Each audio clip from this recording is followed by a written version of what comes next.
Добрый вечер. В эфире информационный выпуск Амшевхара. Коротко о темах в сегодняшнем выпуске. Как во время Олимпиады абхазские силовики совместно с российскими коллегами обеспечивали безопасность, специальный репортаж программы. Завершается первый этап строительства водонасосной станции в селе Дзыбта.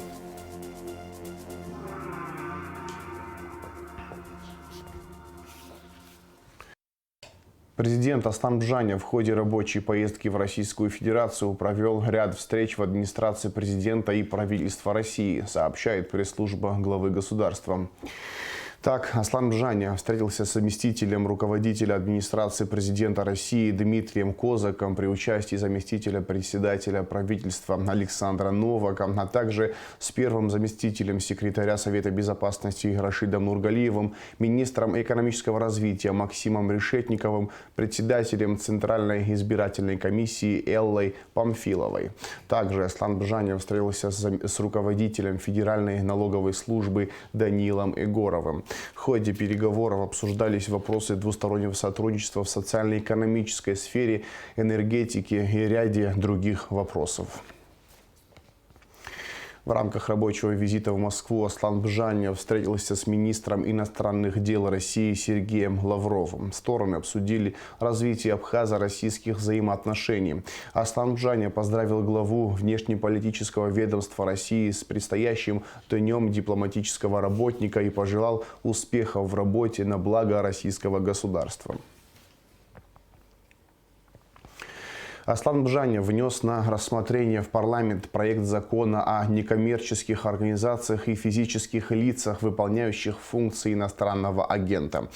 Выполняющими функции иностранного агента, согласно законопроекту, могут быть признаны некоммерческие организации любой организационно-правовой формы, если они получают денежные средства или иное имущество от иностранных источников и участвуют в политической деятельности в Абхазии, в том числе в интересах иностранных источников.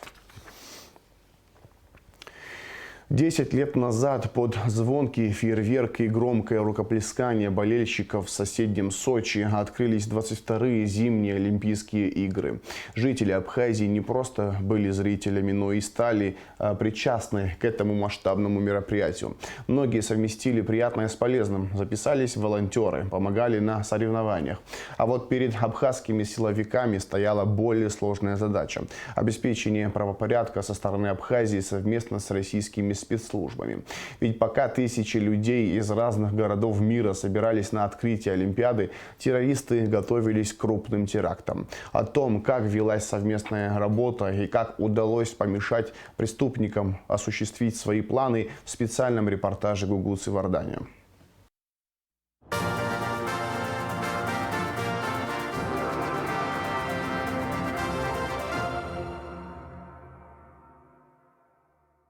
Согласно плану террористов, на территорию Абхазии должны были прибыть группировки боевиков. Главной их задачей было совершить террористические акты прямо на площадке Олимпиады.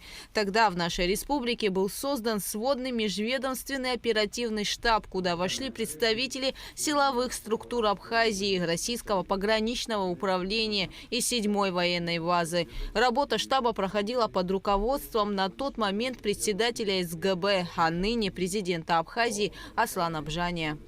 Перед Олимпиадой в 2012 году, в 2013 году у нас тоже было совершено большое количество тяжких преступлений, терактов.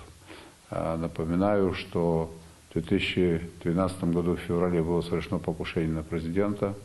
В результате этого преступления погибло 2 офицера охраны. Почему я об этом говорю? Потому что в том или ином виде к этим преступлениям причастны силы, которые пытались сорвать Олимпийские игры. Было совершено покушение на главу Пицунды. Было совершено убийство вице-консула Вишернева, вице-консула России в Абхазии. Было совершено покушение на главу Гудаутского района. Все это делали одни и те же силы.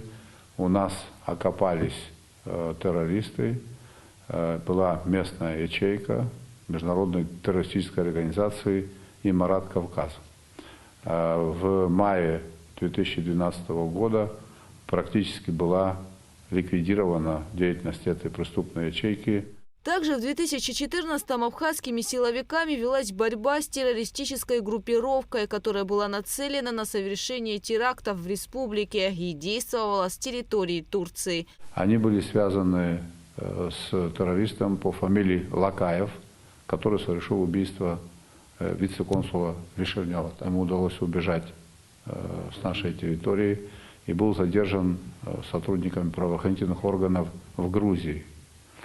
По итогам задержания Лакаева была прервана очень серьезная цепь. Он должен был совершить 2 теракта в день открытия Олимпийских игр. Один в пресс-центре Олимпийских игр, другой рядом со стадионом. Для этого все было готово. Они к этому готовились заблаговременно. Подготовка к этим преступлениям началась примерно в 2011 году. Помимо задержания преступников и предотвращения терактов, силовики обнаруживали и вывозили большое количество оружия и взрывчатых веществ. Во время Олимпийских игр в Сочи на нынешнего министра внутренних дел Роберта Киут была возложена непростая миссия руководства подразделением по борьбе с терроризмом и организованной преступностью. С нашей стороны вывозилось немалое количество взрывчатых веществ, которые также в районе Пластунки есть такое кладбище, наверное, знают кто-то о нем.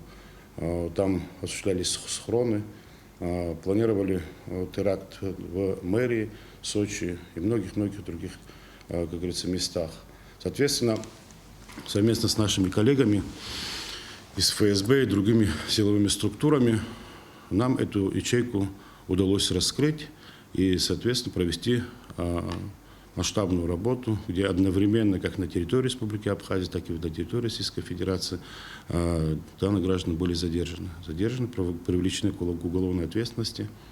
В настоящее время некоторые из них отбывают, как говорится, наказание в местах лишения свободы, некоторые уже по сроку вышли, но в то же время находятся под нашим контролем постоянно. Могу сказать, что именно проведенная работа тогда, на сегодняшний день, всем нам позволяет в этом направлении сдерживать стабильность. То есть я со всей ответственностью могу заявить, что на протяжении всего этого периода на территории Республики Абхазия террористических или иных ячеек не существует. В период проведения Олимпийских игр в Сочи в Абхазии проводилась активная работа по борьбе с диверсионными группами из Грузии. Ситуация в приграничной зоне была непростой. На границе похищали людей. В Абхазии работали завербованные грузинскими спецслужбами граждане, чтобы докладывать о ситуации в республике. Однако абхазские силовики знали наперед о том, что интересует врага. Интересует дислокация вооруженных сил Министерства обороны Республики Абхазия, воинские склады, дислокация частей 7-й военной базы, расположение пограничных застав, как абхазских, так и российских, количество, личный состав, вооружение, средства связи. И наша задача состоит в том, чтобы этих людей выявлять. И в некоторых случаях мы вынуждены действовать очень жестко по отношению к ним. В Гальском районе на тот период периодически с территории Грузии засылались люди, которые были нацелены на похищение людей. Помните, это практически систематически это происходило.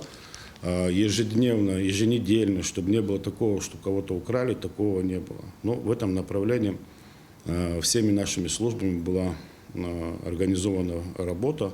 Какими службами, я вам скажу, это в том числе МВД Республики Абхазия, служба госбезопасности, пограничное управление ФСБ России, а также коллеги наши из ФСБ России.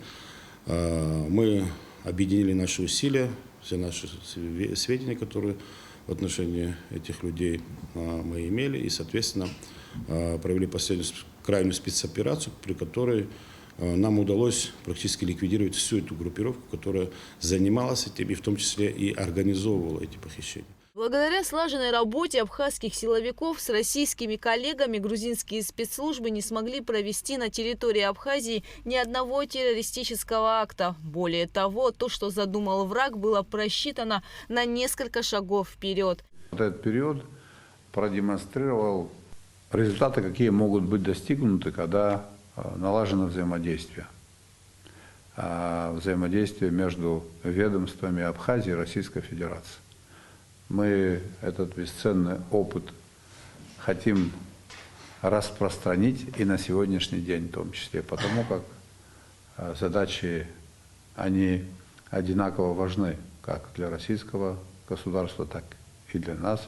Задачи, связанные с обеспечением безопасности наших государств, с обеспечением правопорядка в наших государствах. Поэтому мы готовы и дальше работать вместе для достижения заданной цели.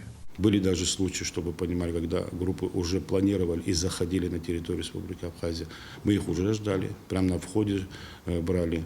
Были те, которые уже где-то пытались расформироваться, устанавливали там уже взрывчатые вещества на дорогах, мы их там накрывали. Работа велась очень серьезная. Конечно же, это все проходило. Почему нам это все удавалось? Потому что нам помогали наши российские коллеги. Это техническая часть, в первую очередь, очень так серьезно была настроена.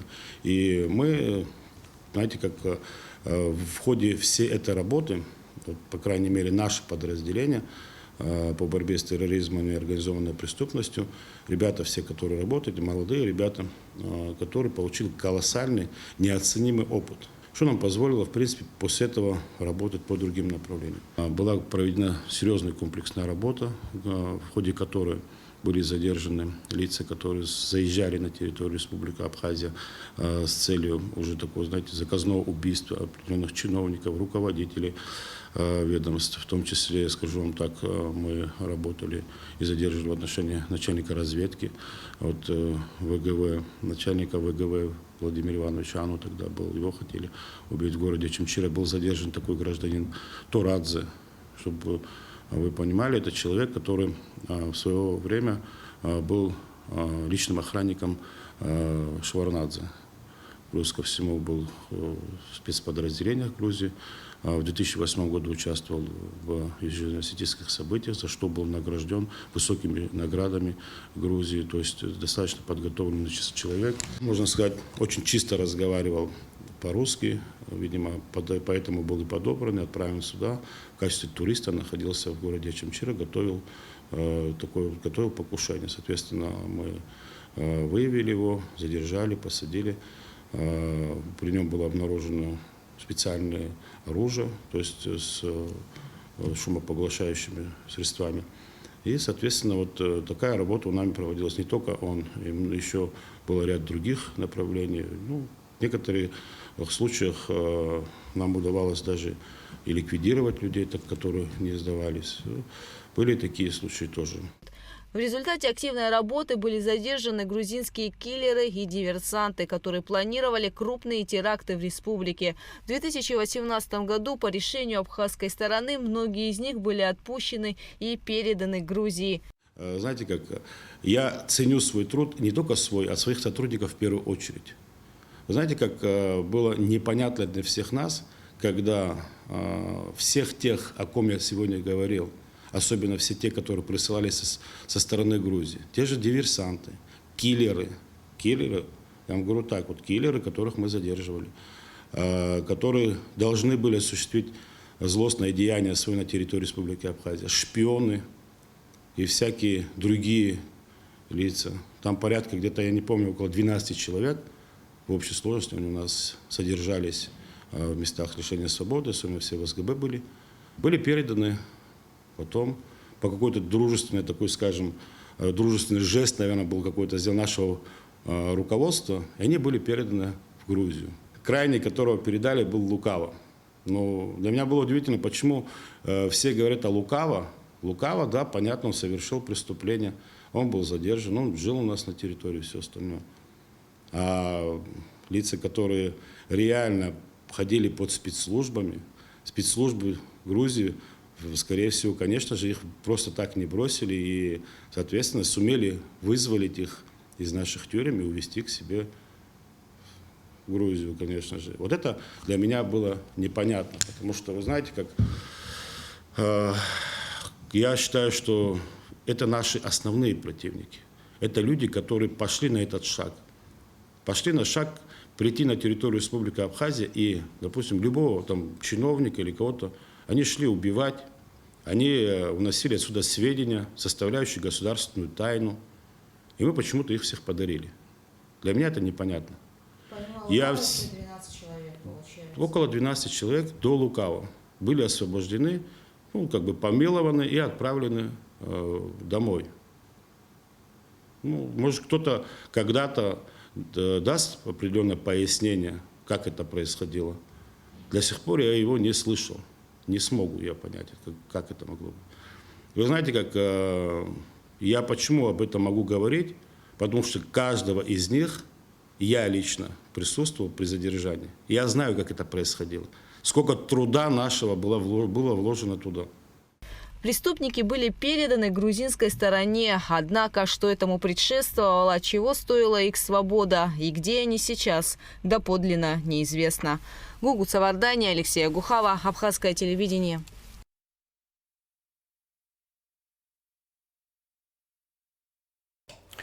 Тиражируемая информация о якобы причастности МИД Абхазии и руководства страны к инцидентам на абхазско-российской границе является ложной и не соответствует действительности, заявили в пресс-службе МИД Абхазии. Еще на прошлой неделе абхазская сторона обратилась к чрезвычайному и полномочному послу Российской Федерации в Республике Абхазия Михаилу Шургалину относительно важности проверки информации об указанных инцидентах, принятия необходимых мер реагирования, говорится в сообщении. Состоялась встреча чрезвычайного и полномочного посла Республики Абхазия в Республике Никарагуа Инара Ладария с чрезвычайным и полномочным послом Российской Федерации в Республике Никарагуа Александром Хохоликовым. Руководители дипмиссии обсудили взаимодействие посольств в регионе и возможные формы сотрудничества со странами Латинской Америки и Карибского региона. Посол Республики Абхазия в Республике Никарагуа Инар Ладария посетил торжественное мероприятие, посвященное 45-й годовщине исламской революции в Иране. Посол поздравил главу дипломатической миссии Ирана в Никарагуа Мослема Чинари с национальным праздником и просил передать народу и руководству Исламской Республики Иран пожелания мира и процветания. Сотрудники ГТК Абхазии совместно с сотрудниками СГБ и Сухумского РОВД выявили 63 действующих аппарата для добычи криптовалют в селе Яштуха. Майнинг-ферма располагалась в складском помещении в промышленной зоне. По установленной информации, ее владельцем является арендатор помещения, гражданин Абхазии Смыр. Аппараты были изъяты и переданы в Госстандарт Абхазии. План Государственного таможенного комитета на 2023 год выполнен на 129%. Внешний торговый оборот Абхазии в прошлом году составил 49 миллиардов и 2,7 миллиона рублей. По сравнению с показателями 2022 года сумма выросла на 23%. Импорт составил 41 миллиард 692,8 миллиона рублей. Экспорт 7 миллиардов 309,9 миллиона рублей. Объем начислений таможенных платежей 3 миллиарда 672,7 миллиона рублей. Прогнозный показатель был перевыполнен на 825,6 миллиона рублей. Правоохранительными подразделениями ГТК в прошлом году было выявлено 230 административных правонарушений. По итогам возбужденных дел в республиканский бюджет поступили платежи по административным взысканиям в размере 6 миллионов 560 тысяч рублей. В январе этого года в бюджет Абхазии поступило 265,2 миллиона рублей налоговых платежей при плане в 206,8 миллиона. Выполнение составило 128%. План перевыполнен по всем районам республики, кроме Сухумского и Ткварчалского. Наивысшие показатели у Гулрыбского района – 218%. Острый инфаркт миокарда лидирует среди заболеваний во второй городской клинической больнице. Министр здравоохранения посетил отчетное совещание в лечебном учреждении. Говорили как о заболеваемости, так и о проблемах больницы. Детали в материале пресс-службы Минздрава. Министр здравоохранения Эдуард Будба по приглашению главврача Сухумской клинической больницы номер 2 Вячеслава Абухба посетил ежегодное отчетное собрание, посвященное итогам деятельности медучреждения за 2023 год. В совещании приняли участие заместитель главы администрации города Сухум Астамур Ашуба, начальник управления здравоохранения администрации Сухума Ирма Воуба. Первый отчет представила заведующая кардиологическим отделением Людмила Оторба. Она доложила о том, что всего в стационар в 2023 году поступило 1027 человек, при этом 30 пациентов скончались, выписано 999 человек.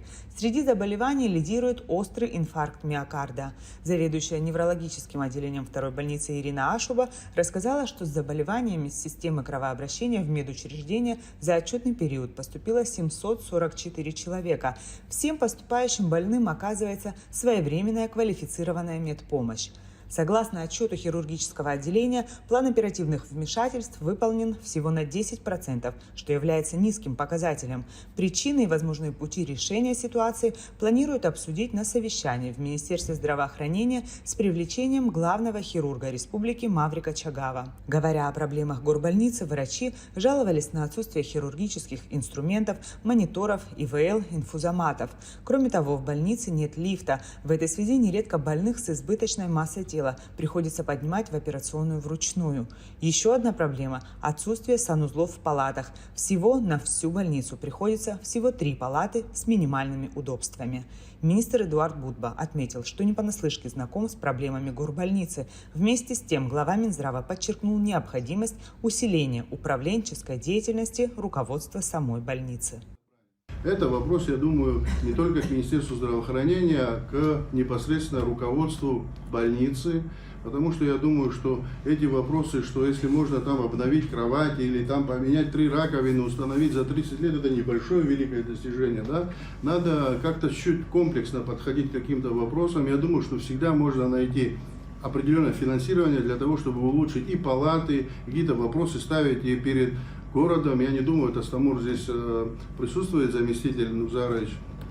Я не думаю, чтобы город как-то категорической форме когда-то кому-то отказывал в плане подведомственных своих лечебных учреждений. Наоборот, мы говорим о том, что мы иногда даже те вопросы, которые касательно и городских подразделений, Минздрава они напрямую не подчиняются. Вы знаете, что есть определенный подвед у Минздрава, есть лечебные учреждения, которые напрямую подчиняются городу. Да, стратегическое управление ведет Минздрав. Дело не в этом, а дело в том, что бюджетирование идет со стороны города.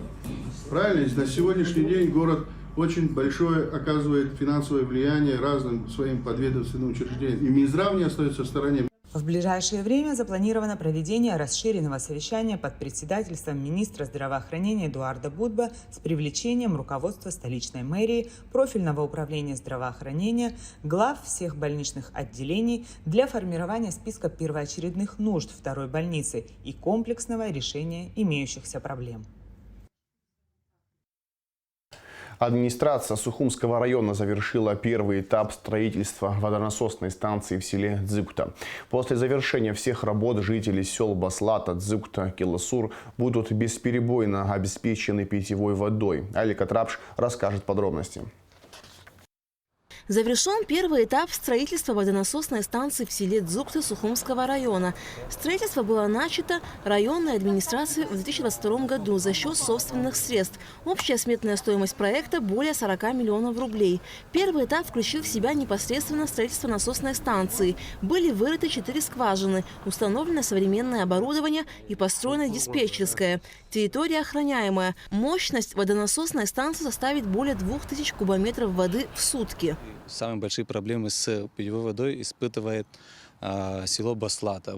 Второй этап относится именно к ним. На данный момент готовится проектно-сметная документация для второго этапа. Подключение к водонасосной станции именно села Баслата, так как особенно в летний период они испытывают большие проблемы с водой. В общем, станция поможет обеспечить чистой питьевой водой более 1000 домов из 3 сел. Водонасосная станция будет осуществлять бесперебойную подачу питьевой воды в села Баслата, Дзукта, Киласур и снабжать более 3300 человек.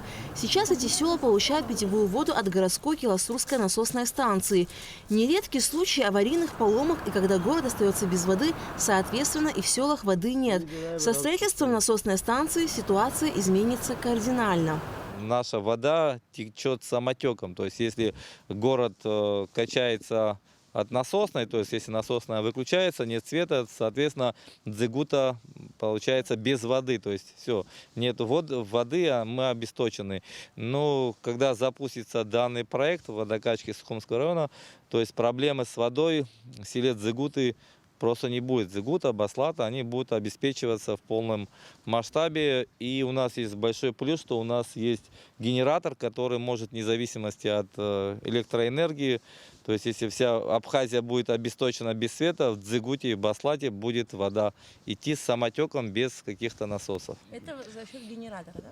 Да, за счет генератора, который будет качать, вот где сейчас мы находимся, с насосной будут качать насосы. В резервуар он находится где-то в 2 километрах вот высоко там на возвышенности. И оттуда с самотеком будет вода идти по всем этим деревням. Прокладку водопровода до села Баслата планируют завершить до конца текущего года. Затем начнут ремонт разводящей сети в селе Дзукта. Это 547 хозяйств, 1196 жителей. Аля Катрапшра Мукамки, Абхазское телевидение. Колонна МЧС направилась к озеру Рица на плановые учения. Спасатели отработают навыки работы в условиях зимнего высокогорья. В маневрах будут задействованы 50 человек личного состава и 13 единиц спецтехники. 8 февраля заслуженный артист Абхазии, композитор, музыкант, участник Отечественной войны народа Абхазии Артур Лакарба отмечает юбилей.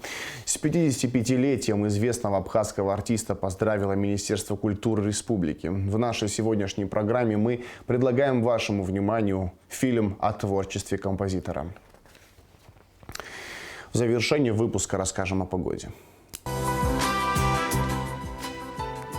По сообщению Гидрометцентра, в пятницу 9 февраля на территории Абхазии не ожидается осадков. Температура воздуха ночью 4-9, днем 10-15 градусов тепла. Температура морской воды плюс 10 градусов.